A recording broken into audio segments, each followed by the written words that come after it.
Oh, new background, huh? Where are you? I'm at my new office, but my computer, for some reason, the earbuds are not connecting to it today. So I've got my computer here, but I'm just doing it on my phone. Oh, that's fine. How are you? Fine. I got an accepted offer today. What on? On your advice is what I got, how I got it. Beautiful. I was like, so it was a little house up Nichols Canyon. It came on the market right beside a client that I had a couple years ago. And I said, hey, do you want to buy the neighbor's house? I let him put in an offer the first day it came on. It was listed for $1.4 million. I let him write the offer to $1.2 million. I presented it and he got rejected. And I was like, just as my coach said, let him get rejected. So they came back at full price, 1.4. He got all pissy, but he still liked it. A couple days later, they show it like forever. They get another offer at 1.3, 1.325. And he's like, let them counter multiple. So first the seller was going to just counter my guy because they thought, well, he came in first. And then they changed their mind at the last minute and said, well, let's counter multiples. Of course, I would too. Last night. And he ended up having to pay $1,450,000, $1,456,000. But you know what? He got rejected, he got countered, and then got accepted, just like you said. And you know what? He thanked me and appreciated me, and he's still my client. He wants to buy all the properties around him. Great. And he'll trust you next time. And this guy, put it in your database more now than ever to call him in 12 months and give him the new value.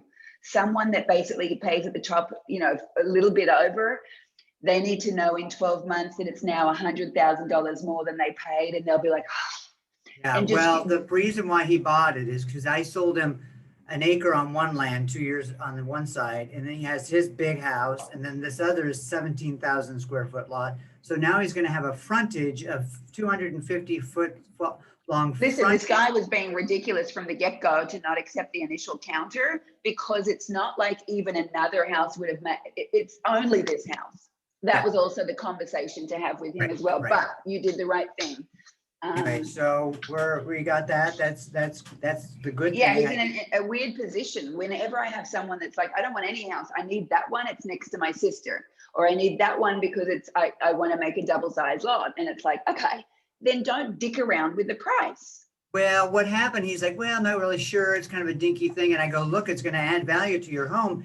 And then when the agent, I had his ear, and he's a stupid straight kid, whatever. And I said, well, who was the last guy that came in? He goes, well, I don't want to profile him, but it was like this Asian guy and his cute girlfriend, and he didn't want to do anything to the house. I go, it's Asian. They want new. This is a developer. Yeah. And I told my client, I go, it's a developer. He's like, oh, hell no. So that's why he went up in price. Good. All right. Good. So, yeah. Oh, because he didn't want developers moving next door. Because they was 17,000 square foot lot. They could build a 7,000 square foot house. That's He's like, hell no. Yeah. And they will build a big house and they don't even need land. I'm so happy they'll build it to the outback. Well done. Okay. So how much you got it for? $1,450,000, $1,450,000. Fantastic. Great. And based on and see how it just is easier sometimes. You're there to support them, but you're not there to hold them back from writing an offer. Accepted, rejected, and they got in. And maybe you had opinions in your head the whole time. I always do. So I'm not telling you not to have your inside thoughts. Just I couldn't work yesterday. If you have a knee-jerk reaction, like the doctor with the whole knee thing of like, let's write the offer. Let's just write the offer, even though inside you're like, you're killing me. Let's write the offer. Yeah, and he even said, you'd have me come back at $1,350,000. I said, well, think about it. Let me know. Because I knew they were just showing it. So it's 10 days later, the house is sold. So that's our market. I think God was sending me a bone because I've been a little frustrated with, how many days. I used to get those every now and then where I was like, I can't believe that. Okay, thank you. Thank you, HP, whatever it is, because I get it. Okay, well done. And now just keep doing that with everyone. And the ones that trust you, then just say, listen, is this one you want to lose? I think we should write the offer no matter what. I want you to get accepted, rejected, and counted. I want all of the gamut so that you can go through. And I always use my hand and this sentence. You personally need to go through the educational arc. It's not the 50s where I'm selling you something. We're in this together. And I've been watching this market for 20 years. You basically need to learn the educational arc of what these sellers are doing in 3 weeks. So I need you to get accepted, counted, and rejected on a bunch of properties. So you're with me and we can go side, shoulder to shoulder and fight the good fight. And then they feel like you've allowed them on the team, and you fight the other agents. You don't fight amongst yourselves. Well, I told that to the other agent. I go, it's your job to reject him, not me. Yeah. So another note, my one client, Jeff, I've showed him 3 different properties, more than that, just online. And he was like, I want to downsize. Doesn't matter. We had everything lined up for a great house. I found him. It's perfect. A little bit more money, but he worked it out. Then he cancels the last minute. And he's like, let's just do a pause. I think I'm going to refi. Now, you and I both know. I mean, like, he doesn't need the money to refi. His house is almost paid off. So I think it was like I'm not sure what I'm doing. But for me to go, sure, that's fine, no problem, it's a lot for me to say, yeah, no problem. Yeah. Good work. Pissed. And then I did a mail out and I got an appointment. I met this guy on Saturday. He just loved his house. Oh, let me show you. When the lights come on at night, it's magical. And I was like, this guy's never going to sell. And, sure enough, he calls me and he's like, oh, I feel so bad to have you come over, but, I think I'm just going to rent. I'm not sure. Would you handle rentals? And I was like, he wanted like $2 million for a 1,500 square foot house anyway. So I was kind of happy, but I mean, I was nice about it. I'm like, yeah, sure. Fine. Well, we can rent it out. Oh, good. I'm loyal. I'm this, but I don't really, I'm not good at saying. Here's the thing. I don't mind the yes, okay. What I like to do is still get in front of their face. So get into his house, talk about the rental market. Yeah. Oh, you got him as a rental? No, I went in to the appointment. I got in, we sat, he showed me everything, and the house lit up at night and how great it was and all these colors. And, he just loved this house. And at one point, so you got him as a listing or a rental landlord? Sell it. He wanted to sell it. Okay, great. So he did come around in the end. He called me off my mailer. So if nothing else, I got some results from the mailer. Yeah, no kidding. Yeah, so the guy I just got accepted offer, he was my past client, but I had done a bomb video that I saw that he'd watched, and he reached out about another property up the street, and I responded and I said, well, that's not for sale. And then 2 days later, this one popped up. So I know the bomb worked. I know the mail out will work. Yes, and your previous work works, and it all works together. That's the thing. And he might see you on social media if you boost things as well. They see you everywhere, and they're like, oh, I got to reconnect with Robert. This guy's everywhere. Also, notepads. I got 3 leads off of just handing those out. Question for you. I've seen like coming soons. So the coming soons that are coming on the market, down the road, I've taken a picture of them. I've put coming soon, and you've probably seen it on my thing, on my story. That's okay, right? I mean, I'm just posting somebody else's coming soon. It's not my listing. I don't say the ad. I'm fine. It's actually better that you do it than someone else, which is funny because I think the MLS is really crouching down on coming soons, but you can't get in trouble because it's not actually your listing. No, it's not my listing. You know what I'm saying? And nor can the other agent, because the other agent can say it wasn't me. Yeah, I drove by a house a week ago. She was doing something in front. I stopped. I talked to the agent. He goes, yeah, it's coming soon next week. It's in the MLS. Yeah. It's coming soon. I'm like, great, post it. So it looks like I'm doing all this coming soon. And I'm trying to get into houses to go live, whether they're my listing or not. As you said, just get in there and know what's going on. Well, and the beautiful thing about you naming everyone else's coming soon, and you should call every agent, what do you got coming soon? Banana Street, Apple Street? It's in the MLS, and they say a date that's coming on. Yeah. Oh, but also, what's coming soon that's not in coming soon yet? Like, what have you got signed? Right. And then you can, what that will do is take the pressure off the sellers that don't think there's an up leg to buy. So you can do some videos of like, I know there's a consensus around there of like, all of you sellers know that all homeowners know Where you you can gonna sell, go? but you're worried of where you're going to go. Okay. Right.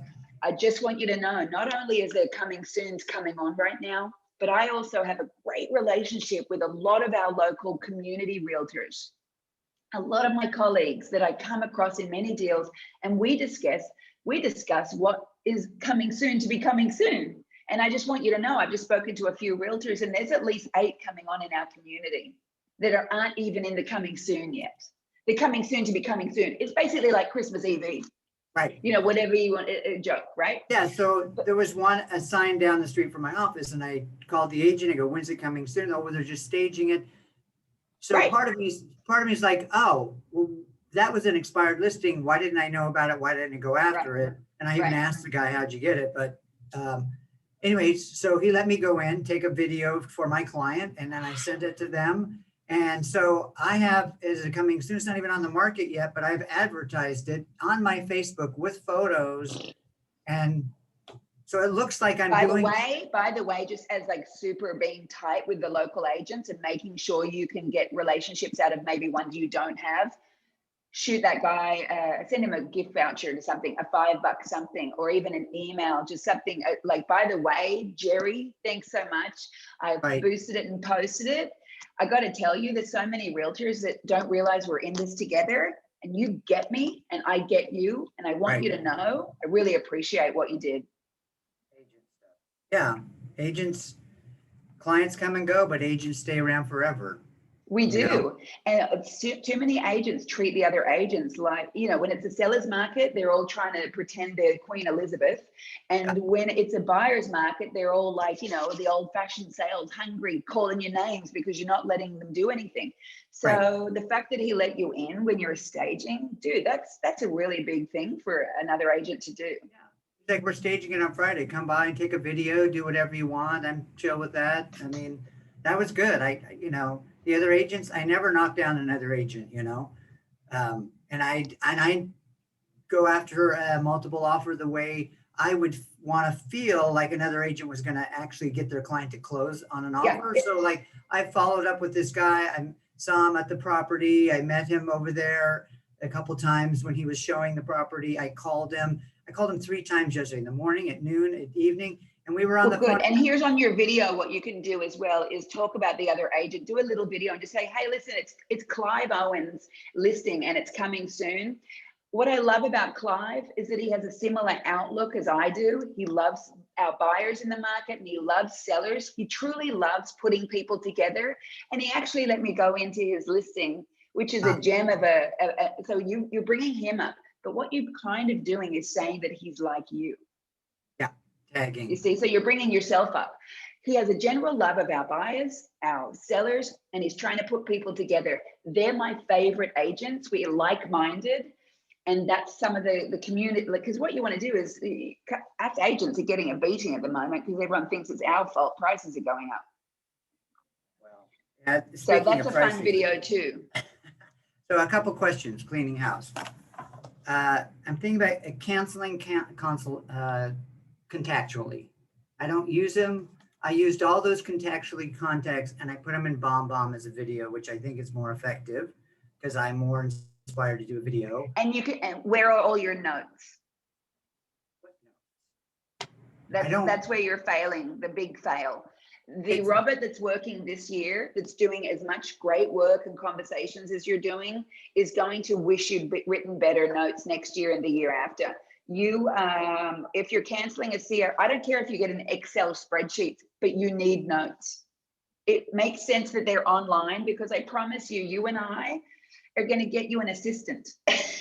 And if you've got a stupid book where you've written notes, or it was on the wall, or and it was on February's whiteboard and it's been erased, my God, it's going to take you so long teaching an assistant about all your clients. I do not want it up here. I'm not, contractually is cumbersome to me. I can't use any of the tools that they have as far as sending out Excel. I'll do an Excel. It's free, right? Yeah, Excel is free. Outlook is free. There's plenty of Palm Pilot. I don't care, but it needs to be something digital. Right. Because Okay, then so- you can pull it out and an assistant can copy and paste it without having to read through your handwriting. I figured that BombBomb was kind of like Constant Contact, but Constant Contact will, I figured out with my website that I did figure out my website because I got a quote of 7,000 to redo a whole stupid thing, but No, too soon. I hired on a job by job little basis for people at WordPress to go in and change some things, which would mean Great. now if they put in a contact, I get notified and it goes through Constant Contact. So, all right, keep my notes. So Monthly you mailer. canceled Contactually. So what else are you going to do? I've got Contactually, but all those numbers are in Constant Contact, which is an email, and then BombBomb, which is email as well. But you're right, there's no place to put notes. Right. You have to have the notes. So what are you going to do? We didn't I end think it. I'll have to just start with an Excel because I don't honestly, I don't have that many clients that I've done deep work with that I would have notes. And I don't know what notes I'd put in there, like, So tell me this, have you already canceled Contactually? Great.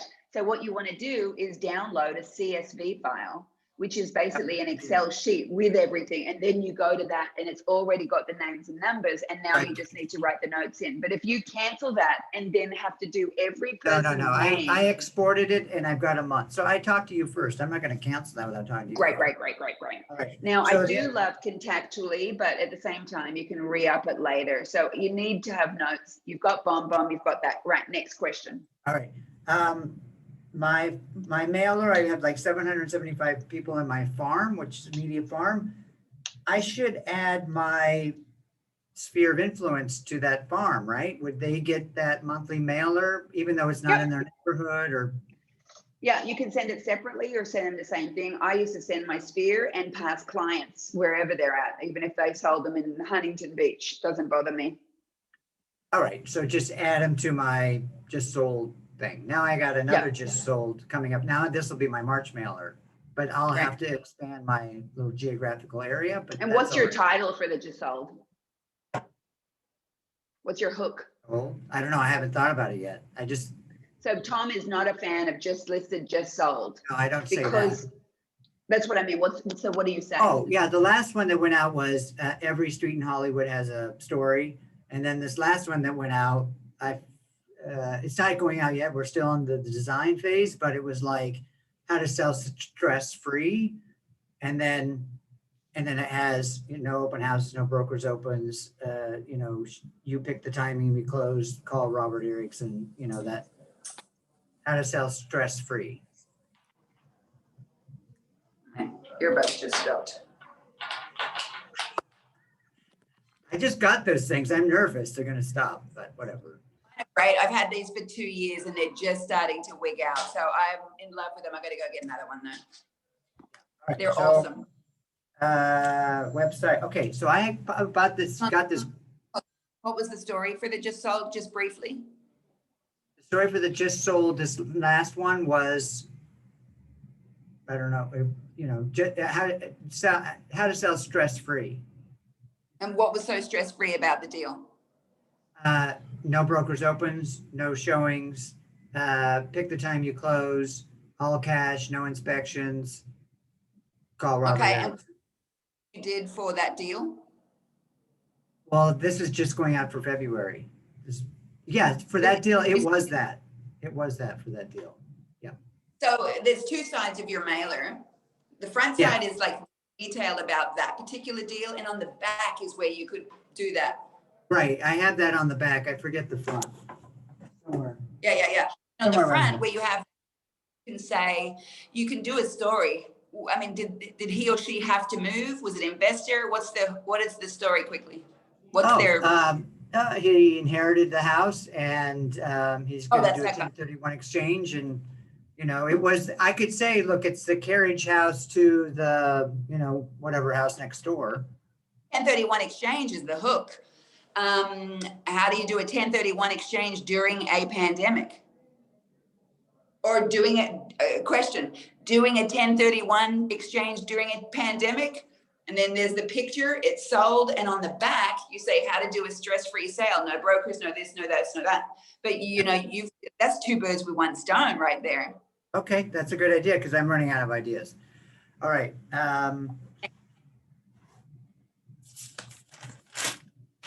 Mailer to farm and sphere. Okay, great. Yeah, hit me. All right, so website that was created kind of as a, whatever, Keller Williams offered website, use these guys, $600 a month. I'm getting leads, but there's somebody in the office that's basically working the website more than I would, and I don't think it's worth the money. Like, I think there's... Yeah, before you cancel it, shop around because you need a website. So I have a website. You want to go to it? There's one called Playsetter. I've researched it. Geeks, what's it called? Computer Geeks Geek. You go to Best Buy and you buy something, and you go to Geeks. What? They have a website. Mm-hmm. They build websites with SEO, and I was thinking about having them. So How much? Like $250 a month. But I looked at, it's got all the bells and whistles. I just don't know. Is there someone that helps you upkeep it? Yes. It's Computer Geeks. If you go to my website, there's really no landing page. It's basically an electronic business card. It has, I can access to my videos and people know, oh, okay, he's doing business and stuff, Yep. But it's not like a capture lead. People are going to go back there and look for properties and stuff. So I haven't done that. Is that important right now? Do I really want buyers? Yeah, you just, because buyers could be sellers as well, right? And you do want buyers, and you want a reason to be able to go after sellers and do more off-market deals, and they're all clients. So just yes. You want hot buyers because hot buyers push sellers out, and you can, do the deals. But there's another one called Playsetter that Yvonne Arnold told me about. And I'm going to look into them as well because, of course, similar thing. I'm looking for a new web. Everyone's always trying to switch. There's a guy that, I need to ask you something. It's very important. I need vitamin C. And apparently there is an Aussie superfood that is called the Kakadu plums. And it's spelled Terminelia fernandina. It's an Aussie superfood with like 5,300 milligrams of vitamin C in it. Have you heard of it? Right. With a K. K-A-K-A-D-U. Plums. K-A. No, they're not at the regular shops unless they're just the plums we have. Probably just the plums you have. The Kakadu plums. Anyway. And how do you want to get that in a form of what? You can't, I'm not sending fresh fruit over, but are you going to buy online the, what's it called? Yeah, I could get the fresh fruit. I just thought maybe you would know about it and you could. I'll have a look when I'll have a look to see if there's because sometimes it has plums and then it tells you which ones they are, like Naya lemons. Yeah, Kakadu, whatever. All right, because Kakadu. Is it Kakadu? Wait. It's not picking. No, because it's wiping it for the. Oh shit. Kakadu plums. Oh yeah, Kakadu's an area. So yeah, they're from Kakadu. Oh, okay. Can you give me? I was like, what is he saying? Kakadu is an area. Okay, but anyways, they've got these plums that have like 5,300 milligrams of vitamin C, which is like 10 times what we get on an orange. So I need to take it because I've had this huge decision about whether I should have surgery on my bicep, and I'm thinking it's the last resort, and it's stressing me out, and I don't think I should do it. And it's just me. To a naturopath as well. There's more vitamin C in broccoli than there is in an orange. Oh yeah, okay. So just do of a naturopath. What vegetable has the most vitamin C? What fruit has the most vitamin C? And it'll give you milligrams, and you're like, oh, okay. All right. So what are the 3 things that I need to be doing this week? Yeah, exactly. Booking 4 appointments. Okay, so appointments, my schedule, I get in and just do Mojo. Oh, that was the question I have to talk to you about. Hiring outside cold caller in from India, $5 an hour. They take over my Mojo. It's $180 a week. And I would talked try to- so that you get the response you need yourself. That's where you're the best guy for the job, but why don't you just do it? And then you can double. I wouldn't have them take over. Can you isolate it so they're getting 50%? Yeah. So that you're doing your Mojo, that person's doing the Mojo, and you say, I'll race you. If you book more appointments than me this week, you stay. Well, it's $5 an hour. It's 8 hours a day for 40 hours a week. I mean, Wonderful pricing if they Right. book appointments. Here's what agents do when they hire an ISA, they don't now do any more calls, and they realize it's not a lot of money I wasted on this person in India, but I tell you, it's about $10,000 a day you didn't make yourself because you weren't booking the calls because you're the guy for the job. I'm thinking I'm not doing enough and not big enough to go 10x. That's where it is, because it's like I have 10,000, Right. 20,000 phone numbers in there. Try them for 1 week. 1 week. All right. Yeah, what's $180 when you're, putting all these deals in escrow?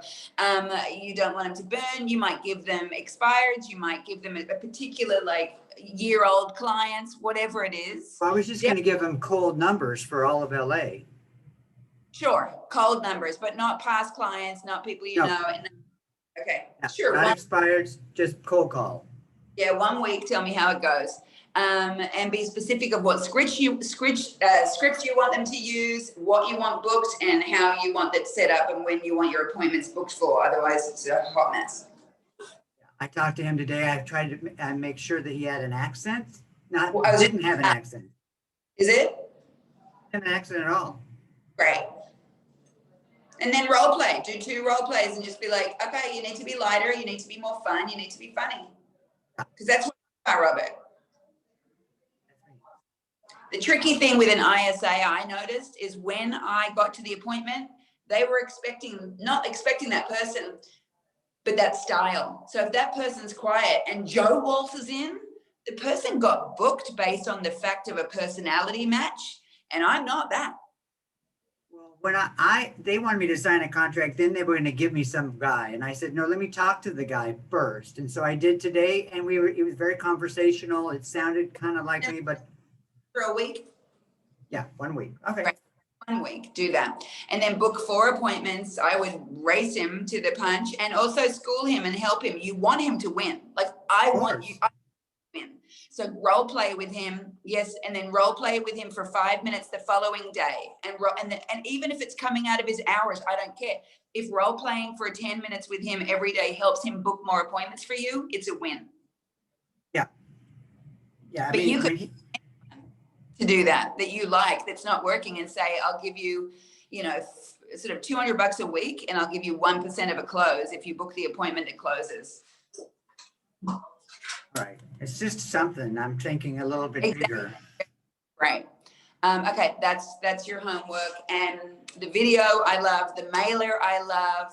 Keep on keeping on. And I love that you not only listened to the advice, but you used it and it worked for you. That's the difference you're doing. You implement the things we talk about. So many don't. So well done. It's all you. Thank you, Coach. Have a good day. You Bye. too. Bye.